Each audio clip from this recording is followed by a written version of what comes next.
In this episode's edition to Goats Doing Goat Shit, the segment where I like to highlight folks that do dope things, especially when they're in a position not to have to. And by dope things, I'm usually referring to the quote-unquote right thing to do. There's this guy called Pastor Mikey, who my brother put me onto.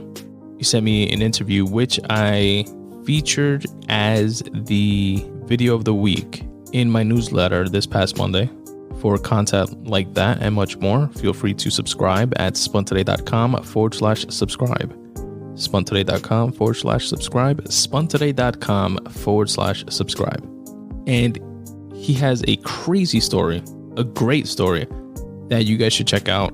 It's in Spanish for my Hispanically handicapped listeners out there. But it really is a dope story. I'm sure you guys could watch it with like subtitles or something. I'll link to it in the episode notes of this poor kid who, I'll give you the Cliff Notes version, grew up essentially in the streets. His mom was too poor to even keep him and gave him to her oldest daughter, who had moved away and lived with an abusive husband. And this is in DR, by the way. So he wound up getting kicked out of there or leaving there because of the abusive husband, and just growing up in the streets. Literally just slept in parks and did drugs. And he somehow or another enrolled in a school where he was put onto poetry, like a poetry book. And they also had like Bible study and stuff like that. So he gravitated towards both, started writing his own poetry. And long story short, has written some of the dopest bachatas that exist. Then he eventually got saved, I believe is the proper terminology, and became a pastor. But he still has this like love for music, and just has a truly fascinating story. You guys should definitely check out that interview. But the GOAT in this story is not him, although he definitely deserves a lot of praise. But I wanted to highlight the bachatero that I'm sure any and all Dominican listeners will know, Joe Veras. According to one of the stories that Pastor Mikey told, he went to this radio station where he knew Joe Veras was going to be at and wanted to get in front of Joe Veras because he had written a few poems and a few songs, and he wanted to recite them for him. And, you know, he was literally a homeless kid with this notebook. And the people there, like the handlers, basically were like, "What are you, crazy kid? Get out of here. Here's $10, you know, get out of here. Go clean up or something." And he was like, "No, you know, I'm a writer. I'm the best songwriter that you ever heard." I don't know if he said that. He said something to the effect of, you know, being a writer, and that before Joe Veras was known as an incredible singer or songwriter, somebody had to give him a chance to listen to him.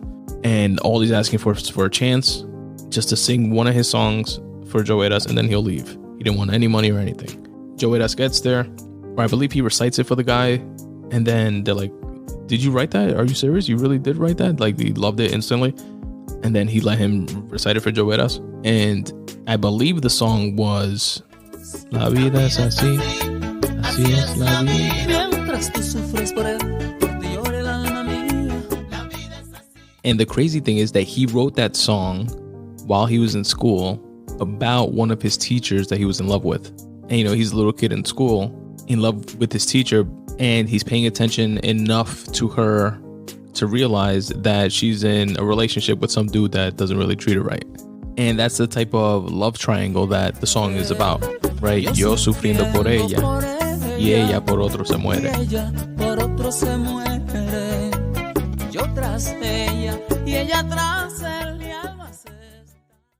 And it was all written about a little kid in love with his teacher. And Joe Veras was able to elevate it and make it so like love triangle universal.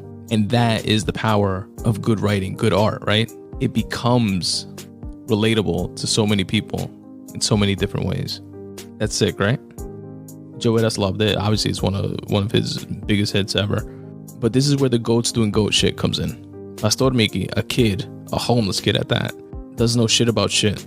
He even said they could have given me, you know, whatever, $100, $500. I would have given him the song right then and there and said, "Yeah, here, you own it." Not knowing any better, obviously. They could have given him the TLC style contract right then and there. Or not even worse than that. Just a couple bucks and a plate of food or something. He would have been more than happy. But again, this is where the goats doing goat shit comes in. Joe Veras took him apparently like right then and there to the center where I forget what they call it, but like in DR, it was like a center where like you go to trademark shit and copyright things, and took the kid, Pastor Mikey, as a kid, there to register the song in his name, not in Joe Veras' name, in Pastor Mikey's name, so he can always collect royalties for that song and have ownership of that song. Registered it in his name, and then gave him like a legit contract, paid him for the song, and give him a legit, not I'm keeping the lion's share of this money in perpetuity type of TLC contract, but gave him a contract and, most importantly, taught him game right there. Dropped the gems of, this is what you do when you write a song. This is how you register it in your name. This is how you maintain ownership of it, which Pastor Mikey then went on to do with various other artists throughout his writing career. And that is why Joe Veras is this episode's installment of Goats Doing Goat Shit.